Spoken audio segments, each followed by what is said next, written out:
बघा, आर्टिकल म्हणजेच उपपदे. आपण आज काही अभ्यासणार आहोत तर उपपदे अभ्यासणार आहोत. बघा, जेव्हा वाक्यामध्ये अ, आ, ई, उ, ऊ, ए, ऐ असे स्वर येतात आहापर्यंत, तेव्हा काय करायचं तर एन हे काय करायचे उपपद वापरायचे. आणि जेव्हा वाक्यामध्ये क, ख, ग, घ असे ने पर्यंत व्यंजन येतात, तेव्हा वाक्यामध्ये ए हे काय करायचे तर उपपद वापरायचे. आता हे कशा पद्धतीने वापरायचं हे काय करूया आपण अभ्यासूया. या ठिकाणी बघा काय उच्चार आहे युनियन. तर युनियन हा शब्द काय करायचा लिहून घ्यायचा. युनियन अशा पद्धतीने लिहिला जातो युनियन हा शब्द. य काय आहे तर व्यंजन आहे. मग व्यंजन आहे म्हटल्यानंतर या ठिकाणी काय येणार तर ए हे काय होईल उपपद येईल. त्याच्यानंतर अम्ब्रेला. आता अम्ब्रेला हा शब्द बघा कसा घेतात अम्ब्रेला. मग अ काय आहे तर स्वर आहे. मग स्वर आहे म्हटल्यानंतर या ठिकाणी काय येणार तर एन येणार. अम्ब्रेलाच्या पुढे काय येईल तर एन हे उपपद येईल. त्याच्यानंतर 1 रुपी. आता या ठिकाणी लगेच लिहून घ्यायचं 1 रुपी हा शब्द अशा पद्धतीने लिहिला जातो. तर आता 1 काय आहे व काय आहे तर व्यंजन आहे. मग व्यंजन आहे म्हटल्यानंतर या ठिकाणी काय येणार तर ए येणार. त्याच्यानंतर या ठिकाणी बघा ऑरेंज. आता ऑरेंज हा शब्द अशा पद्धतीने लिहिला जातो. मग या ठिकाणी अ काय आहे तर स्वर आहे. मग या ठिकाणी काय येणार आहे तर एन येणार आहे. आता या ठिकाणी हॉर्स. आता बघा ह काय आहे तर व्यंजन आहे.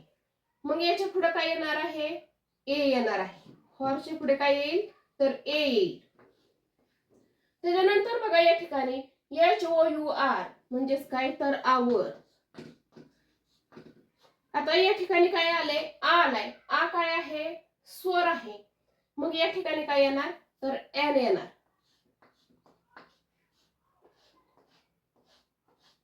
त्याच्यानंतर या ठिकाणी MLA. बघा ML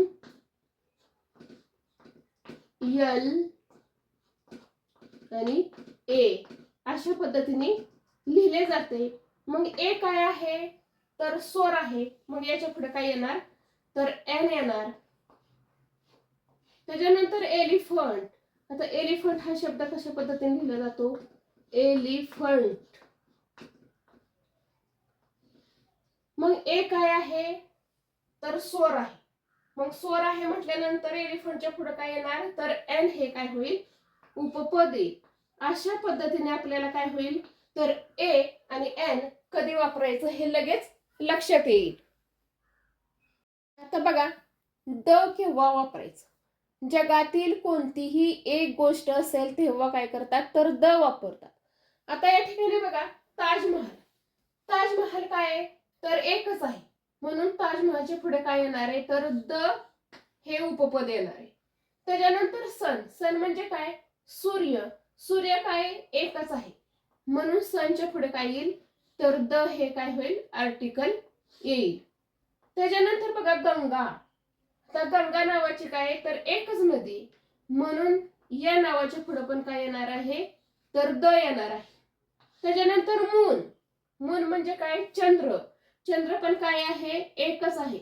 म्हणून या नावापुढे पण काय येणार तर द हे आर्टिकल येईल. त्याच्यानंतर ईस्ट वेस्ट म्हणजे कोणतीही दिशा. त्याच्या नावापुढे पण काय येणार तर द हे आर्टिकल येईल. अशा पद्धतीने काय होईल तर आपल्याला द चा वापर कशा पद्धतीने करायचा हे लक्षात येईल.